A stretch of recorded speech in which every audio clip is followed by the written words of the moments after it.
All right. Guys, I've been to the mountaintop, and I got something to say, all right? I'm unveiling the new long-term profit goal. Are you guys ready for this? Drum roll, please. This is going to blow your mind, okay? This is what we're going to do. This is good. $30 million? There's only two of us. We made $63,000 in gross sales last year. That's everything. Okay, look, I'm a visionary. Okay, what you're witnessing right here, this is leadership. I'm looking at where we're going to be 20, 30, 40, 50 years from now. Did Henry Fonda, when he invented the Model T, were they sitting around going, how are we going to build this car? No, okay, they got their hands dirty, they grabbed the bull by the horns, and then they killed it. Okay, so what's the plan? Step one, okay, we're going to maximize efficiency. Number two, write this down. Number two,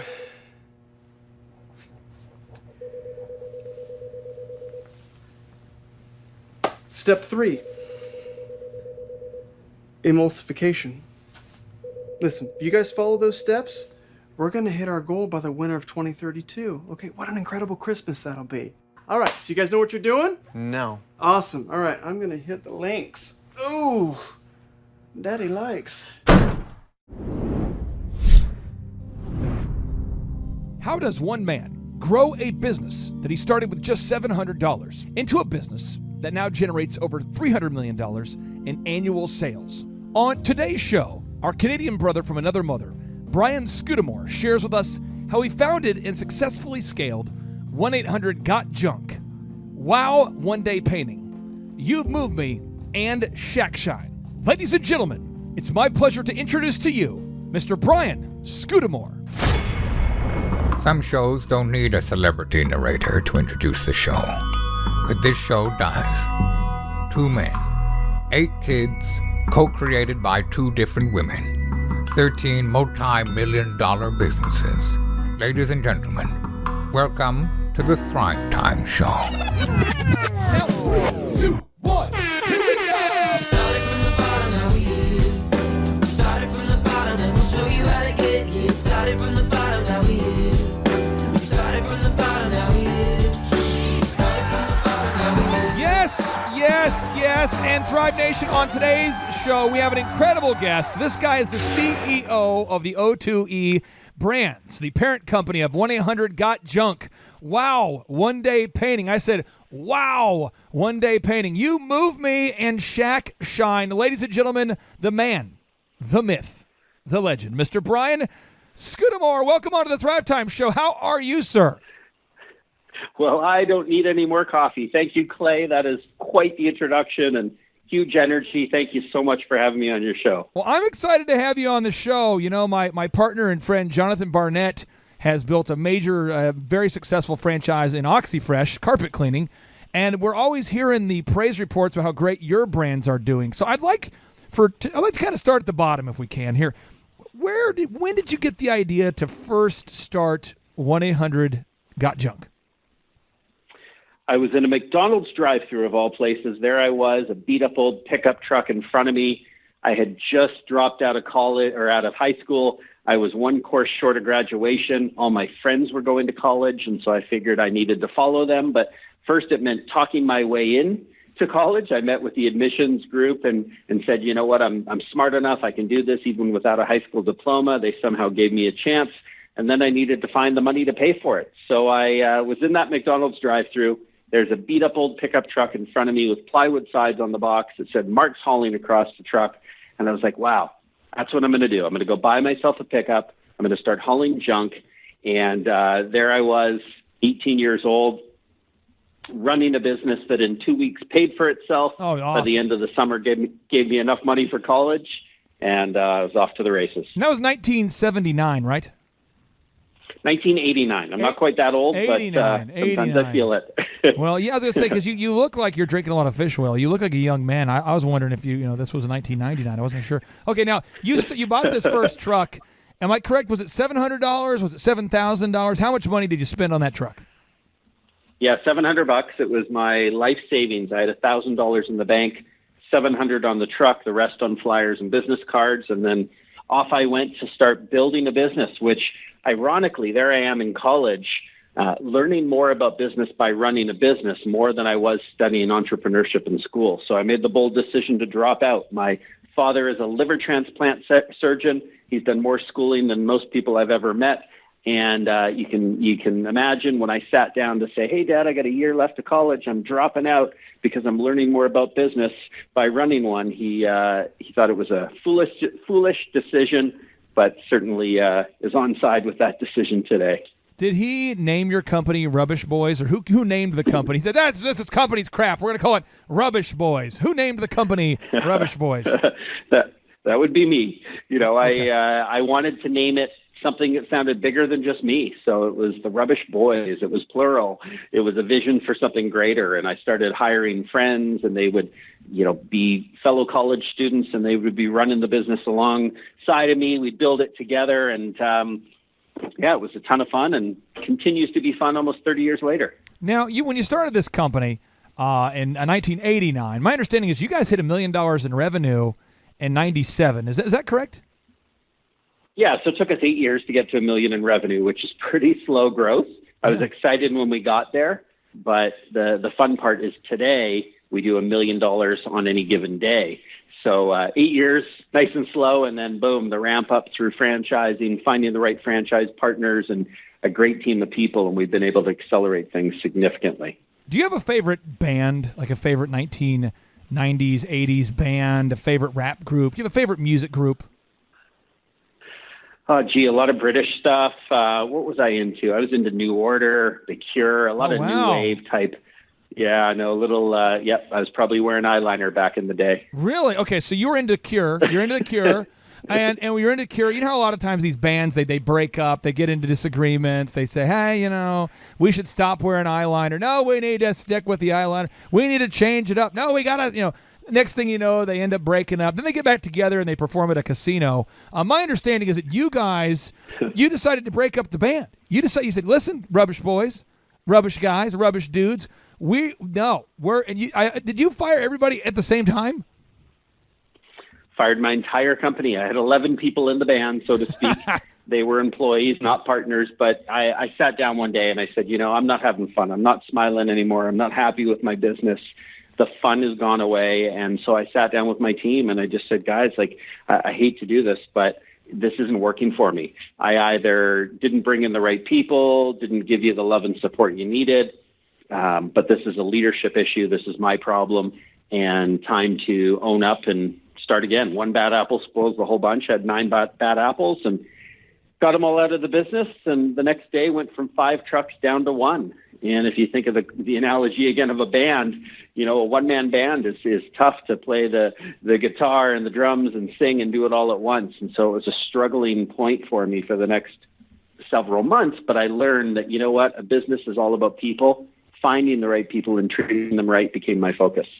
How did you fire them all? Did you say, hey guys, come here, I got a little secret, let's just all gather around? You're fired. I mean, did you do it nicely? Did you freak out? Did you throw things? What happened?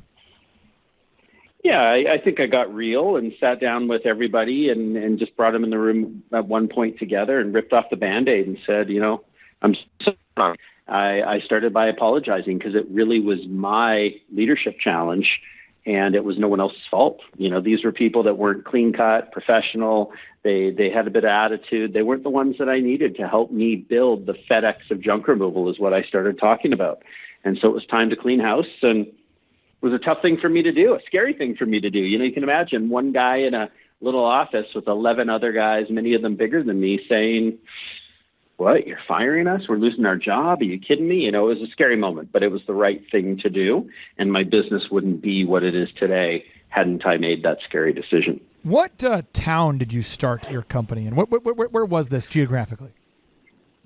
Yeah, Vancouver in Canada. So I grew up in San Francisco. Well, I lived there at least till I was 7 or 8 years old. Mother remarried, moved to Canada, and that's where I started the business. And that's where we are today. If you could export one Canadian, okay, let's say you could export, Justin Bieber or Bryan Adams in favor of, you could make a swap for a bunch of more new, high quality, high motivated 1-800-GOT-JUNK franchisees.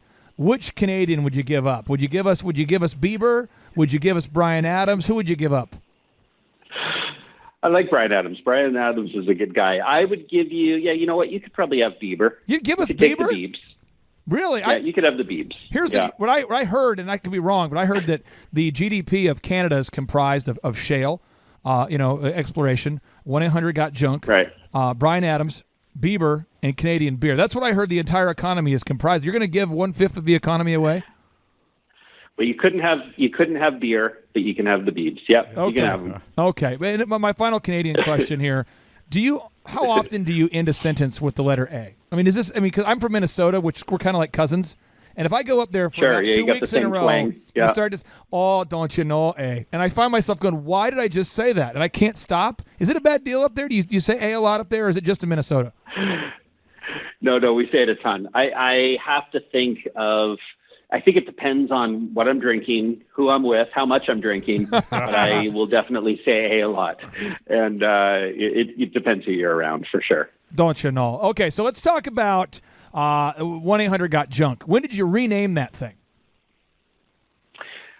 Almost 10 years into the business. So I came up with this idea. The company name was the Rubbish Boys, but the truck said 738 Junk with a big phone number emblazoned on the side. And half the customer base referred to us as the Rubbish Boys, and the other half referred to us as 738 Junk. And many people thought the two were competitors. And they got it wrong because we weren't clear. So I said, you know what, as we're going to expand into the United States and the rest of the country, let's create one brand. And so there was this ad campaign for milk called the Got Milk campaign. And I thought, that's not a bad idea. Why don't we do 1-800-GOT-JUNK? And so I got out to try and get the phone number. I came up with the logo, hired a design company to make it all fancy and the way it looks today, the same colors and design, and hired a company before I even had the phone number. I reached out to the Department of Transportation in Idaho, who finally was the holder of the phone number. Luck would have it that government owned the number that I wanted so badly. And I begged and pleaded, and 3 calls through to the telephone room, I get Michael, who says, you know what, just take the number. And he sent me the AT&T forms to sign off on. And there we go. We got the number, and 1-800-GOT-JUNK was born. Drake up there in Canada, he's the Canadian, king of rap there. You're kind of the Canadian king of franchising. And so you know a lot about the industry, and there's a lot of inside nomenclature. And I don't want to get lost in a lot of it. We have Wes Carter on the show, who is one of the top attorneys on the planet. And you, in my opinion, Wes, legally speaking. Thank you for covering me. And you are indisputably, it's irrefutable, you are one of the top franchise oars on the planet. And so I want to get into this. There's a thing called the Franchise Disclosure Document. You're going to hear it a lot in the franchise space as an FDD. And right away when you start talking about legal stuff, their eyes glaze over and they say, I don't want to do it. But you have to make a franchise disclosure document to sell franchises in the United States. And it has 23 items in that franchise disclosure document, where you're clarifying trademarks, territories, initial fees, litigation, blah, blah, blah. A lot of stuff. It's a big document. Why? Of course. Why do franchise disclosure documents cost people so much money? People out there listening saying, I want to franchise my company. Why are people paying $15,000, $20,000, $30,000 to write a franchise disclosure document? Yeah, it's a lot of money. I'd say it's hundreds of thousands, because if you want to be in all the different registration states and you want to register with the Federal Trade Commission, and it's just a big, painful, expensive process that I think is necessary because it sets clear expectations. Here's the good, the bad, and the ugly of the franchisor you're looking to invest with. Here's the one that you're partnering with, and they're a franchisor that, they've got some blemishes and some wounds. And it's meant to highlight, has there been litigation? Has there been any big problems? What's their financial situation? And these are things I think people need to know up front before taking a leap into a franchise business. How did you know it was time to franchise? And walk us through the process of franchising 1-800-GOT-JUNK. Yeah, so I was always a big fan of Ray Kroc's model with McDonald's of having people have ownership, have skin in the game.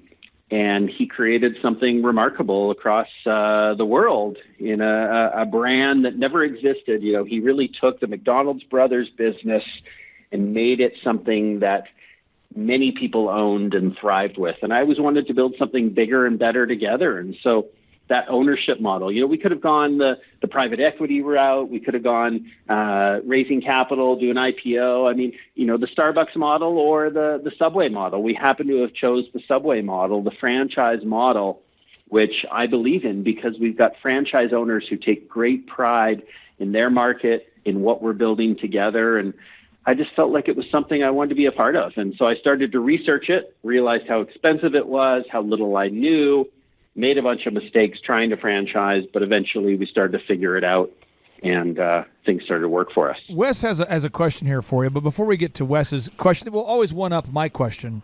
I would like to clarify, how many 1-800-GOT-JUNK franchises are out there today? There's about 150. So in our busiest period in time, or our highest volume number of franchises, about 2007, we had 329. Now, we still service the same footprint. So while our sales have actually quadrupled since that time, the business has shrunk in a sense in terms of footprint. But that's made it easier for us and easier for our franchise owners. They own more, they control more, and it gives us fewer franchise partners to have to support, which means we can give more support to the people we have. Now, you talked about how important your franchisees are to you.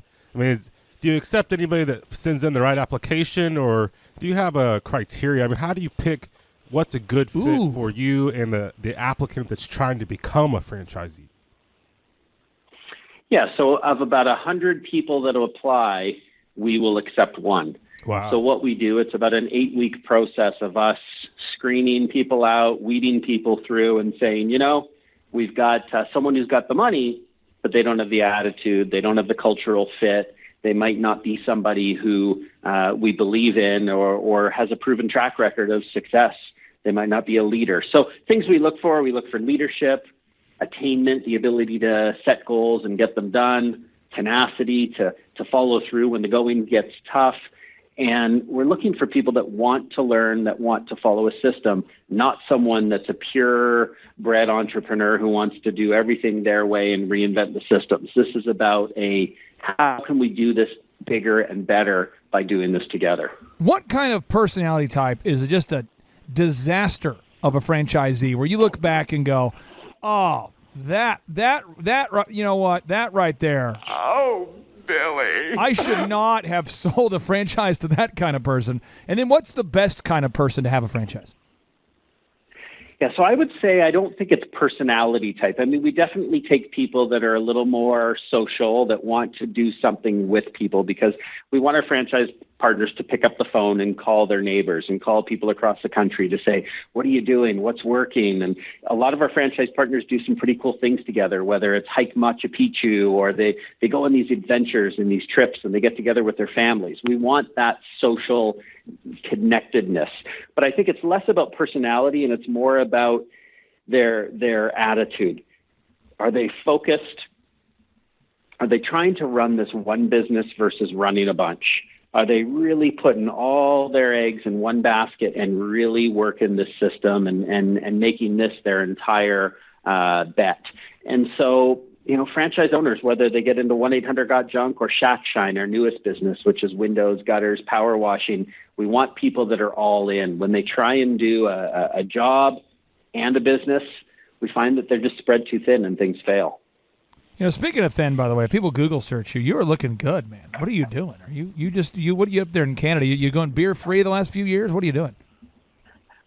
I think it's the glacier water that's in our beer. The mountain fed springs that no, not going beer free. Yeah. Enjoy my beer as all Canadians do. Right. But no, thanks. I appreciate you. You think I look young. I feel young as well. You're looking very young. Now, as you're turning back the time, you look younger than when you started the company. What's going? He's like a time machine kind of a franchisor. I'm kind of worried about you at this point now. Now you have now you got everybody Googling me. Thanks. That's what we got to do. I just share the eye candy freely. Now, you started a franchise called Wow One Day Painting. I'd like to talk about. Mm-hmm. I'd like for you to, in whatever order you want to, I want you to talk with us and share with us about Shack Shine, You Move Me, Wow One Day Painting. You got 4 different franchises going on now. Walk us through the timeline of how you kind of went from 1-800 Got Junk to the next one and the next one, because you are on fire. Yeah, things are growing. We've got one big business. So of our $365 million is approximately what we finished our revenue at for 2018 across all brands. $310 million of that is 1-800 Got Junk. So the three up-and-comers, the babies in the family, if you will. I'll pick one. Wow, One Day Painting. I got into that by accident. I was looking for someone to paint my home. I called 3 companies through referrals. The first 2 came in, cigarette smoke, smelling people who were late, who just didn't give me any sense that they were actually going to get the place finished quickly, kind of like that show Murphy Brown. I thought they were going to move in and live with me for a while. It was going to take forever. Right. But I get the third guy comes in, and he's got this shiny van. He's got an iPad. He's uniformed, and he says, "Here's the deal. We'll get it done in a day. Once you tell us to go ahead, we're gonna need 1 day to do the job." And I said, "What? 1 day for prep?" He goes, No. 1 day for the whole thing. We're going to paint it, get her done, and get out, so that you don't have a disruption here and you can get back to living. And so I didn't think he'd be able to do it. I came home at the end of the workday, 6:30 p.m., floor to ceiling, moldings, trim, everything done immaculately. Wow. And was so wowed. Yeah, that's what I said. I was so wowed, I ended up buying the company. And so what this guy did is he said, "We come into your home with enough people. You can paint one room in a day. Everyone knows that. Maybe you need 1 or 2 people depending on the size of the room. Just put the right number of people in the right rooms. And you get it done without rushing, no compromising quality."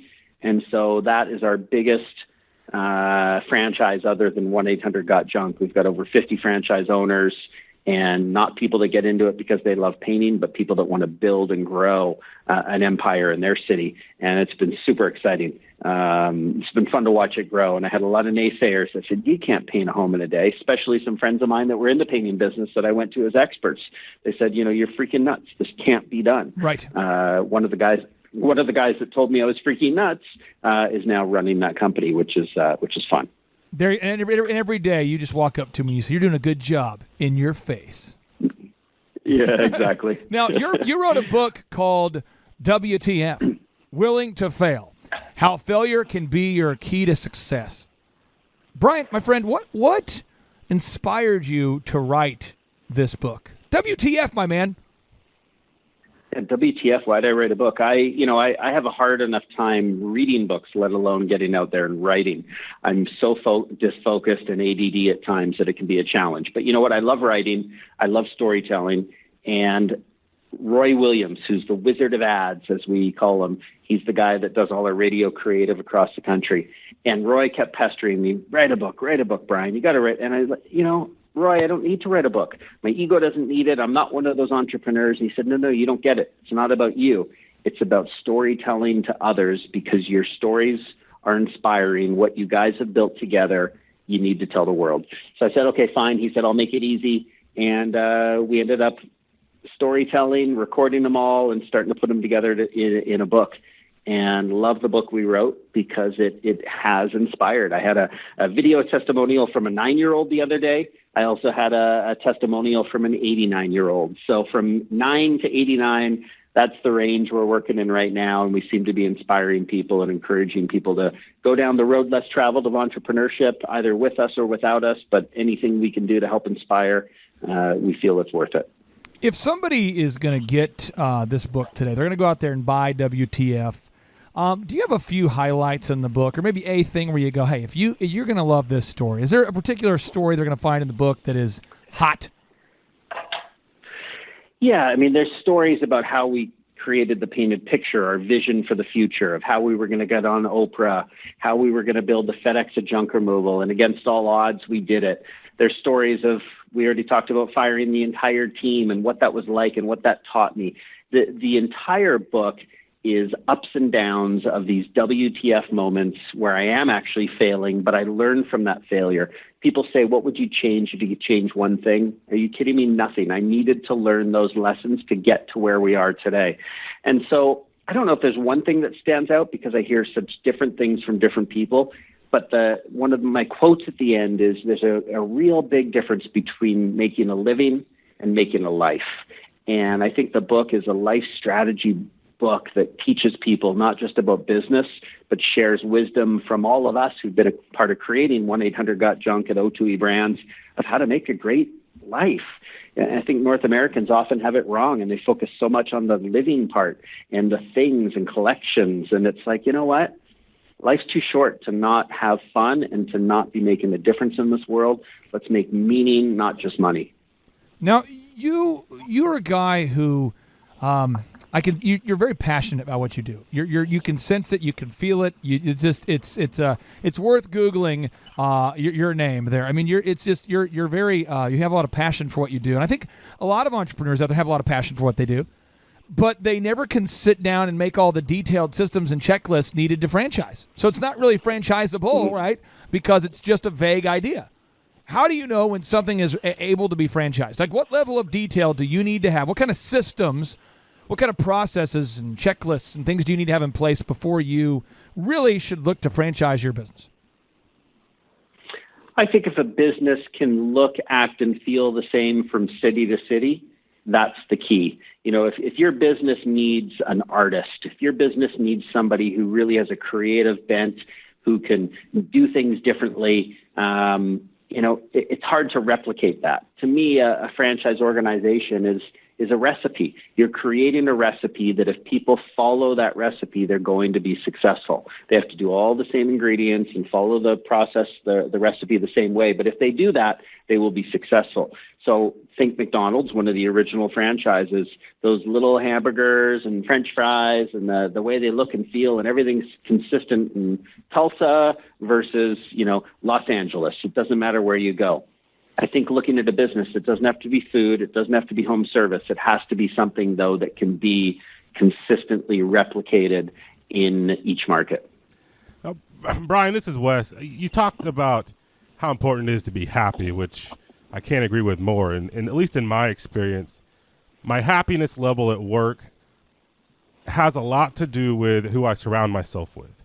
And you've had that experience of having to clean house, and listeners that go read your book are going to hear other great stories about hiring the wrong CEO and other things. I'm curious, you're sitting there as a one-man band. What's advice you would give to our listeners? How do they pick the right employees, the people that they're going to bring underneath them? That's good. Are there characteristics or certain traits you look for to pick the right, not your franchisees, but the team that you're going to bring underneath you? Yeah, so it's a great question. So what I'd sort of throw back is I'd say to you, and you don't necessarily need to answer this, but you'll get the question is, how do you find friends? How do you recruit friends? I'm guessing you don't have a checklist and go, oh, this guy loves Canadian beer and he seems funny and this and this and that. You find friends because you just kind of know. You got a good gut feel. You got a sense of this is a good person. This person's interesting, interested. You got something in common. I think that the same thing applies to how you find employees, how you find people to be on your team. All too often, people get out there and they look at the skill first. I believe look at cultural fit first, look at skill second. Hire an attitude, train on skill is what we say. Now, if you're looking for a CFO, you got to find a financial person and they have to have all the credentials. But still, I believe you then look at the cultural fit before you get your accounting and auditing firm to have a look at the person's skill set. So the right people for me and my company might be different than the right people for any other person that's listening in their company, because we all have different friends. We all have different things we look for. But it's finding people you want to spend time with, that you can care about, that you can help cheerlead and encourage them to hit their dreams and goals.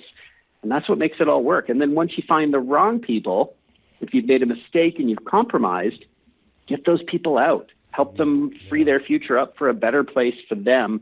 And you've got a spot filled or vacant in your company that's for the right person who can come in. We have three final questions for you. Now, Wes has one and I have two here for you. So this is my one of my final two questions I'll ask you here. Your company, when you sell somebody a franchise on a very practical level, right? And they're a great fit. They're a new franchisee. They're excited. Things are good. And they're a really good franchisee. But then they ask you, is there any way that I can do this? Can I try this instead? Can I change the logo? Can I change the website? Can we change the print piece? Is there any way? How do you handle that when a franchisee asks those initial questions about, can I pivot? And they're trying to go like rogue entrepreneur. They're not trying to be a nefarious, difficult person, but they're just, kind of seeing the boundaries. How do you handle that kind of thing? Mhm.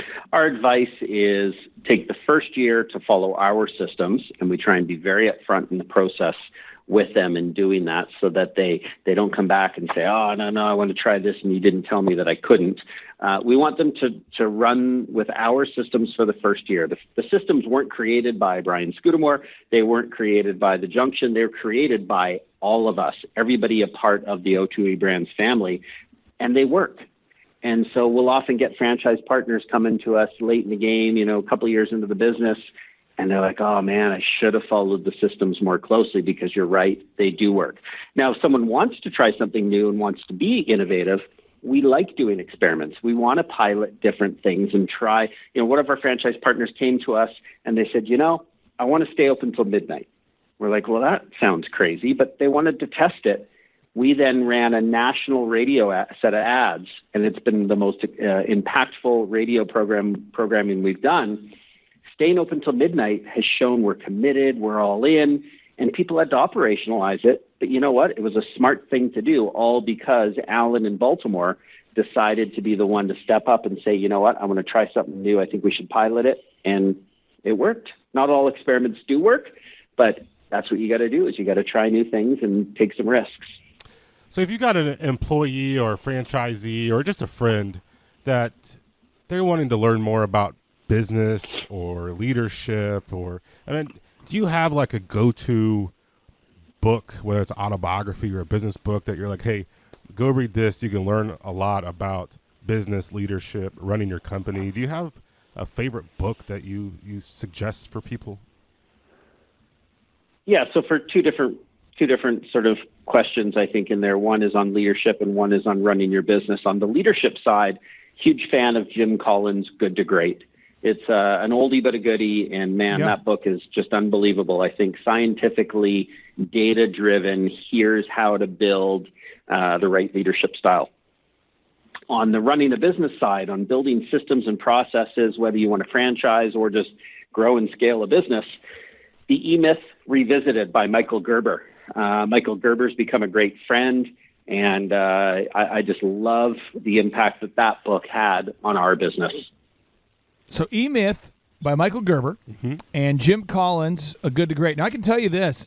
I believe Jim Collins and I, we've begun a special relationship that it's really one-sided right now. Like, I invite him on the show, and I don't hear a lot back, but what I feel... Unrequited love. I feel, sometimes people want what they can't have, and I think he's making me want it. He's making me want to. We have Daniel Pink on the show. We got John Maxwell. We have you on the show.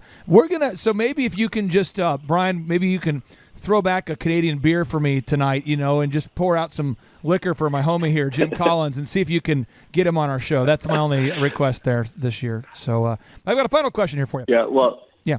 Well, you know what you're doing. You're doing what I do with the vision, the painted pictures, just throwing it out to the universe, and you never know. Someone might hear this podcast who knows Jim Collins, who is connected with him. And, these things have a magical way of happening the more that we manifest it and talk about it. So good for you. Here's one thing I'm working on too. This is it's a subtle move I'm trying here.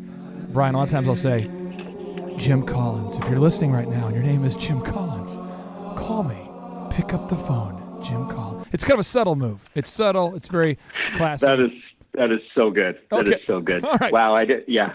Now, I want to ask you this. Style. I want to ask you this. Now, the first 4 hours of your day.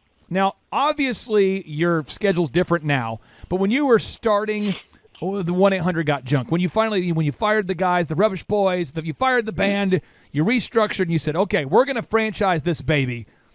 What did your schedule look like during the first 4 hours of your day, and what time did you wake up?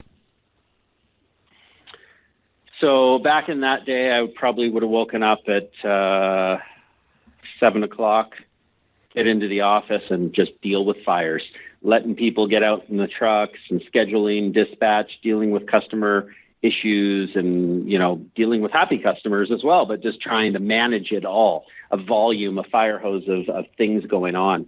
I was probably 40 pounds heavier. was stressed out, was not feeling like I was in necessarily a great place. If I look at today, I get up at 5:55 a.m. I know it's very precise and strange, but it's just my time to get up an hour before my kids, an hour before, my world starts to get busy, and I focus on myself. So my best days, if I look at today, for example, 5:55, grabbed a cup of coffee and hopped on the bike and worked out hard and felt great afterwards. I mean, when my kids were up and my family was up this morning, they're like, what are you smoking? What are you drinking? Why are you so happy? My best days are starting with exercise and starting with an intention. What am I going to do today to help change our world? What am I going to do to drive us closer to our dreams? And it's fun. When I set an intention and I'm clear about it, awesome day. When I forget to set it or I get too busy, things just kind of go all over the place and don't go as planned because there is no plan. So you would advise people to get on a bike, be proactive about your day. Maybe don't start your day by smoking and drinking.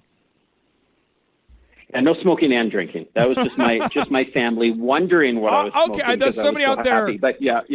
We have a literal listeners going, I'm going to wake up every day and smoke and drink then if that's what I have to do.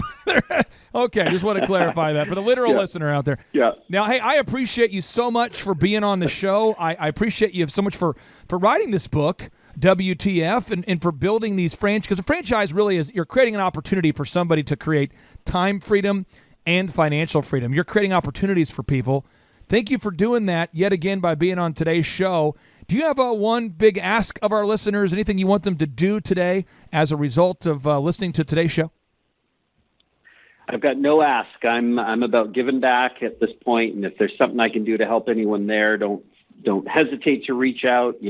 Whatever your social poison is, you can Instagram me at Brian Scudamore, send me a direct message, and let me know how I can help, and I'll always do my best. But yeah, happy to help. I love entrepreneurship. I love watching people grow. I love optimism in this world, and we need more of it. So glad you had me on the show, Clay, and it was really fun chatting with both of you. And thanks for keeping the legal questions light, which was also fun. But you guys run a great show. Hey, well, I hope you have a great day. And if you're looking for a ton of Bryan Adams, if you watch the movie Spirit, Stallion of the Cimarron, it's all sang by Bryan Adams, I believe. So hopefully that works for you. But have an awesome Canadian day, my friend. Thank you very much. Thanks again to both of you. Appreciate it. All right, take care. If you went missing for a month, what would your company look like? Do you have the systems in place for your business to grow, or is it completely dependent upon you? Is your business completely reliant upon you? If you want to scale a business, you want to build a business model that does not require your personal involvement. My friend, once you nail it, then you can scale it. But you have to build a business model that's not dependent upon your direct involvement in the business on a daily basis. My name's Clay Clark. This is the Thrivetime Show, and we'd like to end each and every show with a boom. And now, without any further ado, 3, 2, 1, boom!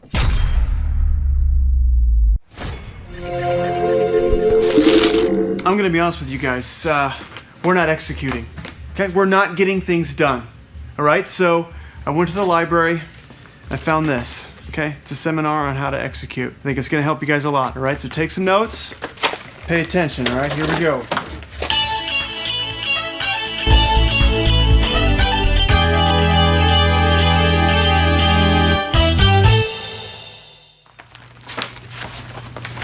Jeffrey, are you okay? You look frustrated. It's just so hard to get things done, especially in the workplace. Ugh, tell me about it. Has this ever happened to you? Well, if so, you've come to the right place. Hi, I'm Ron Dawson, and you're watching Getting It Done, Executing in the Workplace.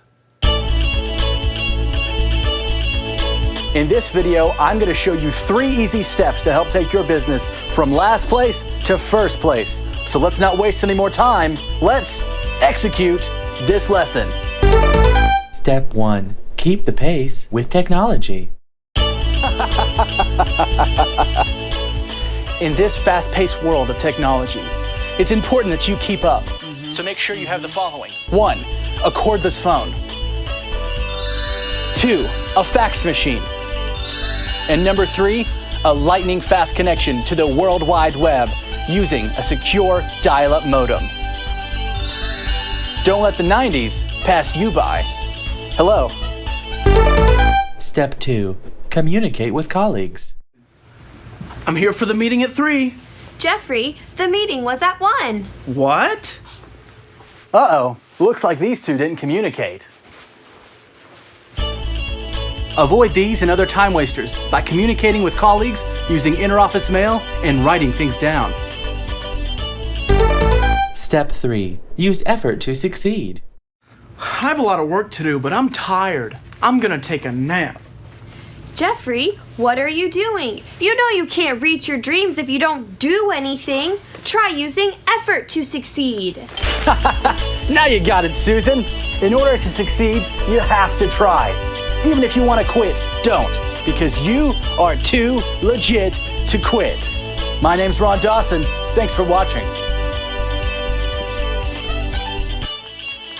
All right, let's go execute. Yeah, my name is Keith Schultz, and my company is Witness Security. For the past 18 months that we've been working with Clay, our growth was averaging pretty close to 10,000 a month on a regular basis. Shortly thereafter, we doubled that to close to 20,000, and now we're close to 40,000 on a regular basis every month. We heard about Clay Clark on the radio. My son heard it on the radio and had been listening to it for a couple weeks and said I ought to listen to it. Gave him a call, and within a day or so, Clay gave me a call and we came in for an interview. Clay has helped us grow our business in the aspects of individuals, how to hire people, how to manage people, how to necessarily organize our business, how to structure, the functioning of our business.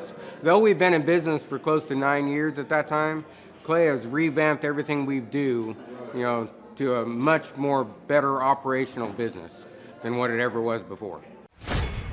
Working with Clay is a little bit different than what you'd find in most. Clay pushes you to the point you get out of your comfort zone. And as long as you continue to do what he asks you to do, you will continue to grow. But if you don't, then you won't. Clay has restructured everything we did when it comes to selling the security systems. Being a local company, we do things quite a bit different. And by doing so and restructuring everything he did in the 9 years that I was in business, trying to do it on my own, he came up with a package deal and within less than 10 minutes and revamped everything we do. Clay has helped us increase our sales in every aspect when it comes to the calls that come into our business, helping us hire people to be able to do that and follow a good script, setting up the appointments and how we do them when we go into the appointment, the sales pitch and how we do it, and then from then on forth, just the SEO and everything he's done has increased our sales exponentially. He's helped us in our search engine optimization by helping us with the actual Google ratings when it comes to being placed on the map in multiple locations so that we dominate the industry, on the map as well as organically, so that when people are searching in a variety of different words, we always pop up on multiple locations on the first page. That of which he did, it's a long process, but it works very well. And Google, how their algorithms work, it doesn't change in what he does. So we're always on top. The accountability aspect that Clay has provided by, once he asks you to do something and you follow through with it, excuse me. You're good.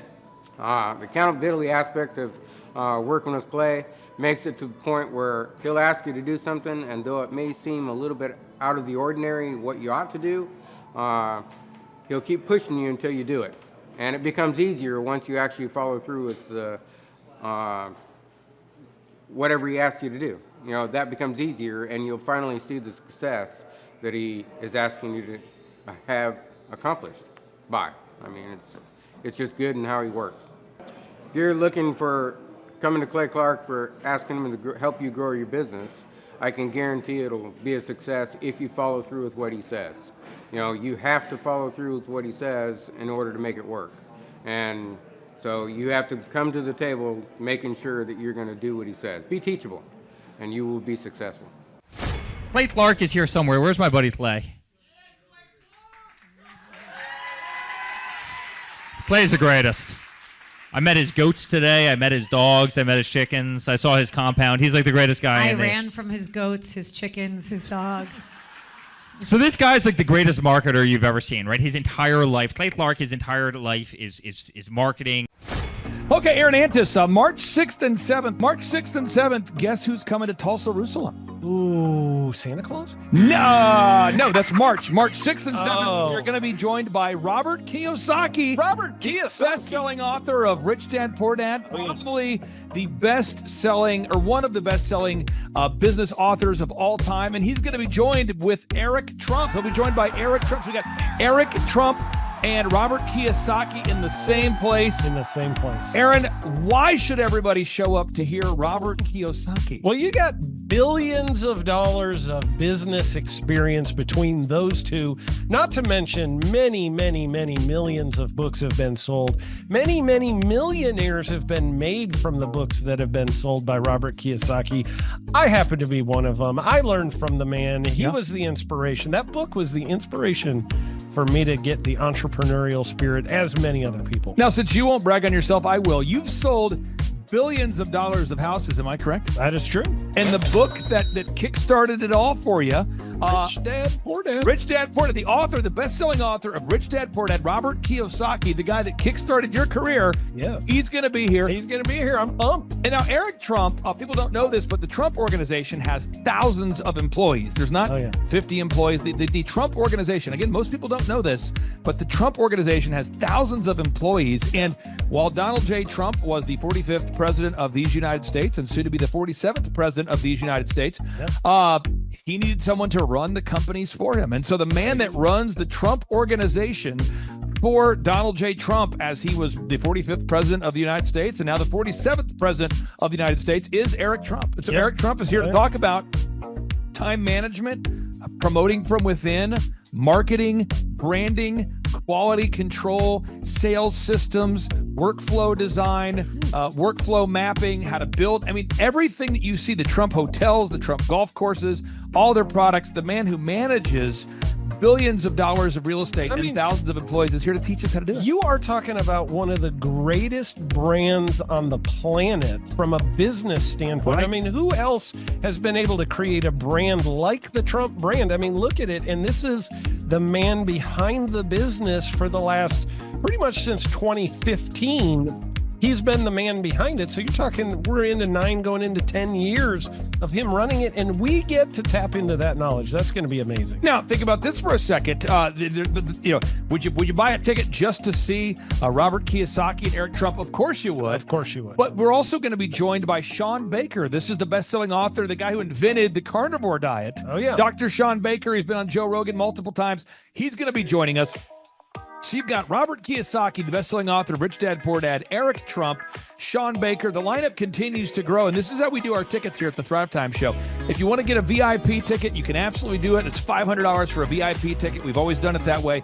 Now, if you want to take a general admission ticket, it's $250 or whatever price you want to pay. And the reason why I do that, and the reason why we do that is because we want to make our events affordable for everybody. I grew up without money. I totally understand what it's like to be in a tight spot.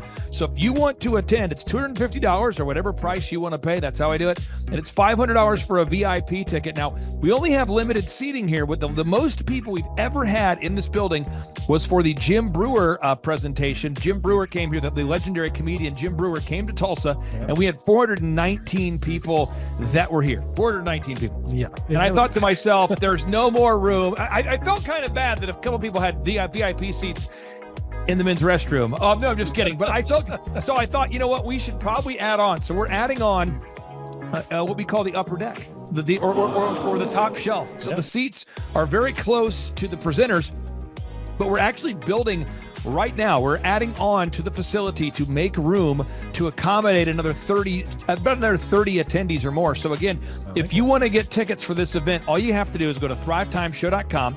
Go to thrivetimeshow.com. When you go to thrivetimeshow.com, you'll go there, you'll request a ticket, boom. Or if you want to text me, if you want a little bit faster service, you say, I want you to call me right now.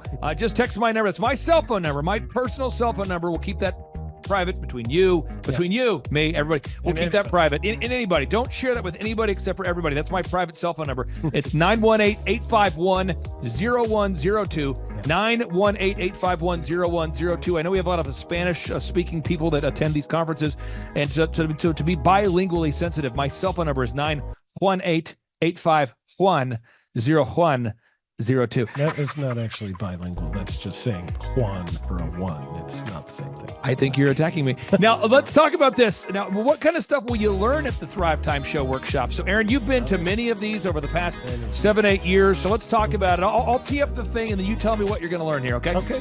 You're going to learn marketing and branding. What are we going to learn about marketing and branding? Oh, yeah. We're going to dive into, so many people say, I got to get my brand known out there, like the Trump brand, right? You want to get that brand out there. It's like, how do I actually make people know what my business is and make it a household name? You're going to learn some intricacies of how you can do that. You're going to learn sales. So many people struggle to sell something. This just in, your business will go to hell if you can't sell. So we're going to teach you sales. We're going to teach you search engine optimization, how to come up top in the search engine results. We're going to teach you how to manage people. Aaron, you have managed, no exaggeration, hundreds of people throughout your career and thousands of contractors. And most people struggle with managing people. Why does everybody have to learn how to manage people? Well, because first of all, you either have great people or you have people who suck. And so it can be a challenge. Learning how to work with a large group of people and get everybody pulling in the same direction can be a challenge. But if you have the right systems, you have the right processes, and you're really good at selecting great ones, and we have a process we teach about how to find great people. When you start with the people who have a great attitude, they're teachable, they're driven, all of those things, then, you can get those people all pulling in the same direction. So we're going to teach you branding, marketing, sales, search engine optimization. We're going to teach you accounting. We're going to teach you personal finance, how to manage your finance. We're going to teach you time management. How do you manage your time? How do you get more done during a typical day? How do you build an organization if you're not organized? How do you do organization? How do you build an org chart? Everything that you need to know to start and grow a business will be taught during this 2-day interactive business workshop. Now, let me tell you how the format is set up here. And again, folks, this is a 2-day interactive 15. Think about this, folks. It's 2 days. Each day it starts at 7 a.m. and it goes until 5 p.m. So from 7 a.m. to 5 p.m., 2 days. It's a 2-day interactive workshop. The way we do it is we do a 30-minute teaching session, and then we break for 15 minutes for a question and answer session. So, Aaron, what kind of great stuff happens during that 15-minute question and answer session after every teaching session? I actually think it's the best part about the workshops, because here's what happens. I've been to lots of these things over the years. I've paid many thousands of dollars to go to them. And you go in there and they talk in vague generalities, and they're constantly upselling you for something, trying to get you to buy this thing or that thing or this program or this membership. And you leave not getting your very specific questions answered about your business or your employees or what you're doing on your marketing. And what's awesome about this is we literally answer every single question that any person asks, and it's very specific to what your business is. And what we do is we allow you as the attendee to write your questions on the whiteboard. And then we literally, as you mentioned, we answer every single question on the whiteboard. And then we take a 15-minute break to stretch and to make it entertaining when you're stretching. And this is a true story. When you get up and stretch, you'll be greeted by mariachis. There's going to probably be alpaca here, llamas, helicopter rides, a coffee bar, a snow cone. There's just... You had a crocodile one time. That was pretty interesting. I should write that down and actually do that. Sorry for that one guy that we lost. The crocodile, we duct taped its face so that we duct taped. No, it was a baby crocodile. And it was duct tape. Duct tape around the mouth so it didn't bite anybody. But it was really cool passing that thing around and petting I should do that. We have a small petting zoo that will be assembled. It's going to be great. And then you're in the company of hundreds of entrepreneurs. So there's not a lot of people in America today. In fact, there's less than 10 million people today, according to U.S. Debt Clock, that identify as being self-employed. So if you have a country with 350 million people, that means you have less than 3% of our population that's even self-employed. So you only have 3 out of every 100 people in America that are self-employed to begin with. And when Inc. magazine reports that 96% of businesses fail by default, you have a 1 out of 1,000 chance of succeeding in the game of business. But yet the average client that you and I work with, we can typically double this. And this is no hyperbole. No exaggeration. And I have thousands of testimonials to back this up. We have thousands of testimonials to back it up. But when you work with a home builder, when I work with a business owner, we can typically double the size of the company within 24 months. Yeah. Double. And you say double? Yeah, there's businesses that we have tripled. There's businesses we've grown 8x. There's so many examples you can see at thrivetimeshow.com. But again, this is the most interactive, best business workshop on the planet. This is objectively the highest rated and most reviewed business workshop on the planet. And then you add to that Robert Kiyosaki, the best-selling author of Rich Dad, Poor Dad. You add to that Eric Trump, the man that runs the Trump Organization. You add to that Sean Baker. Now you might take, but Clay, is there more? I need more. Well, okay, Tom Wheelwright is the wealth strategist for Robert Kiyosaki. So people say, Robert Kiyosaki, who's his financial wealth advisor? Who's the guy who manages, who's his wealth strategist? His wealth strategist, Tom Wheelwright, will be here. And you say, Clay, I'm not going to get a ticket unless you give me more. Okay, fine. We're going to serve you the same meal both days. True story. We cater in the food, and because I keep it simple, I literally bring in the same food both days for lunch. It's Ted Escondido's, an incredible Mexican restaurant. That's going to happen. And Jill Donovan, our good friend, who is the founder of Rustic Cuff. She started that company in her home, and now she sells millions of dollars of apparel and products. That's rusticcuff.com. And someone says, I want more. This is not enough. Give me more. Okay. I'm not going to mention their names right now because I'm working on it behind the scenes here. But we've got one guy who's given me a verbal to be here. And this is a guy who's one of the wealthiest people in Oklahoma, and nobody really knows who he is because he's built systems that are very utilitarian, that offer a lot of value. He's made a lot of money in the, it's where you rent. It's short term. It's where you're renting storage spaces. He's a storage space guy. He owns the. What do you call that? The rental, a storage space. Storage units. This guy owns storage units.